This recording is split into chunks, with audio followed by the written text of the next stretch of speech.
Olá, eu sou o Jefferson e eu sou o Luiz Felipe. Nós somos alunos da Unifesp aqui em São José dos Campos, do curso de Ciência da Computação, e para a disciplina de Multimídia do segundo semestre de 2013, nós vamos apresentar a disciplina de Computação Gráfica que é ministrada aqui no campus. Nós vamos abordar a disciplina nos seguintes aspectos: as transformações geométricas 2D e 3D, falar um pouquinho sobre o OpenGL, visualização 3D, representação de objetos 3D, modelos de iluminação e animação. A gente espera que com esse briefing no início do curso vocês se sintam à vontade para começar o curso com a gente. Obrigado. Bom, primeiramente iremos falar sobre as transformações geométricas 2D e 3D. Essas transformações são aplicações objetivas entre duas figuras geométricas, seja no mesmo plano ou em planos diferentes, de modo que, a partir de uma figura original, se forma uma figura geometricamente idêntica ou semelhante à primeira. Existem três tipos de transformações geométricas: translação, rotação e escala. Começaremos falando sobre translação, onde usa-se como base a fórmula P' igual a P mais T, onde P' é a matriz resultante do processo de translação, P é a matriz da imagem original e T é a matriz de translação. Quando dizemos que uma imagem foi transladada, significa que a imagem que sofreu a transformação é geometricamente idêntica à imagem original, apenas deslocando os pontos da imagem original numa mesma direção, no mesmo sentido e percorrendo uma mesma distância. Define-se a transformação de rotação por meio de um eixo de rotação e um ângulo de rotação. O ângulo de rotação é representado pela letra grega θ, e o ponto de rotação é representado pelas coordenadas xr e yr, que é a intersecção do eixo de rotação com o plano xy. Se θ é maior que zero, a figura vai rotacionar no sentido anti-horário. Se θ é menor que zero, a figura vai rotacionar no sentido horário. Por exemplo, temos a rotação de um triângulo, onde o ponto arbitrário dele é o xr e o yr. Por último, falaremos de transformação geométrica de escala, que nada mais é que alterar o tamanho do objeto. Isso ocorre quando as coordenadas do objeto são multiplicadas por fatores escalares. A forma matricial seria a seguinte, onde Sx e Sy são os fatores escalares. Por exemplo, o objeto casa está sofrendo uma alteração nos seus fatores escalares.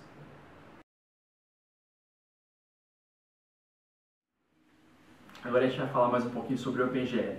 O OpenGL é um framework de criação de conteúdo de imagens em geral para o computador. Ele pode ser implementado em várias linguagens de programação, pode ser em C, pode ser em C++, pode ser em Java. Muitas linguagens de programação suportam o framework OpenGL para a criação de conteúdo gráfico, seja ele bidimensional ou tridimensional. O OpenGL ele é amplamente suportado pela comunidade de desenvolvedores e muito utilizado pela indústria que cria conteúdo, sejam eles jogos ou até efeitos para filmes, etc. Todo tipo de imagem que o computador projeta na tela pode ser implementado em OpenGL. No OpenGL são fornecidas instruções para o computador que vai interpretá-las e vai projetar no dispositivo de saída o resultado esperado.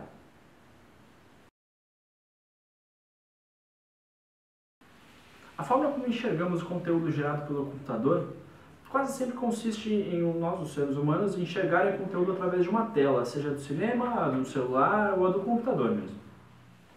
Essas telas, espécie de janelas para enxergar o conteúdo que o computador gera, elas são bidimensionais. Então, como trazer a terceira dimensão do conteúdo gerado pelo computador para ser apresentado numa tela que só tem duas dimensões? O conceito matemático chamado projeção é utilizado nesses casos, que consiste em cálculos avançados que computam a posição na tela bidimensional de onde deveria estar o ponto no ambiente tridimensional. Temos dois tipos maiores de projeção. Projeção paralela, que é utilizada mais em plantas arquitetônicas, por exemplo, ou em desenho de peças industriais, porque ela mantém a proporção das distâncias. E a outra maiormente utilizada é a projeção perspectiva, que perde um pouco das características de manter as suas devidas proporções, mas simula com mais realidade o ambiente virtual, o mundo real no ambiente virtual.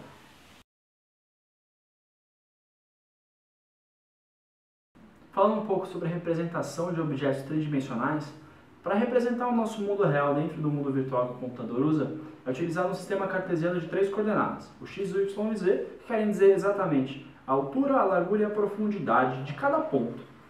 Esses pontos eles serão ligados por arestas que formarão polígonos, que serão projetados na saída, seja uma tela, seja outra forma de saída posteriormente.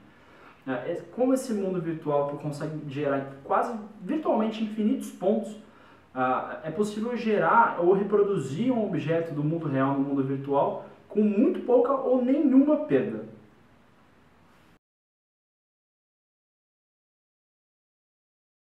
Quando falamos de modelos de iluminação na computação gráfica, são na maioria das vezes aproximações das leis físicas que descrevem os efeitos da luz nas superfícies.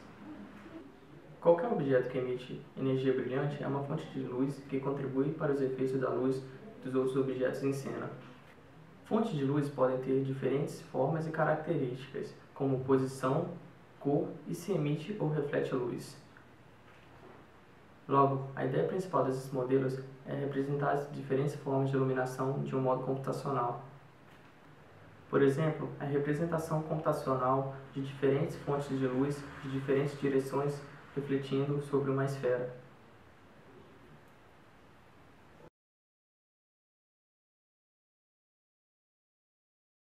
Por último, falaremos sobre animação, que nada mais é do que uma rápida atualização da cena. No OpenGL, temos funções específicas para auxiliar no desenvolvimento da animação, como o Glute Timer, que espera milissegundos para chamar uma outra função. Sendo assim, é capaz de chamar diferentes sequências de imagens num determinado tempo, como por exemplo, temos a seguinte animação.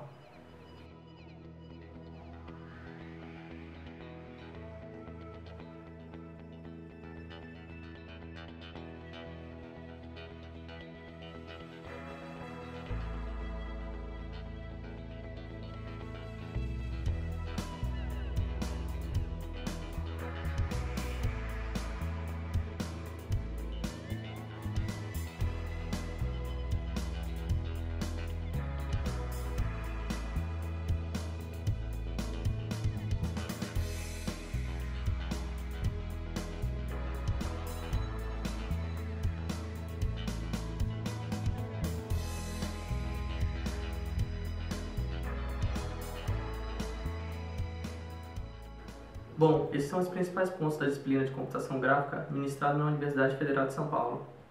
Obrigado.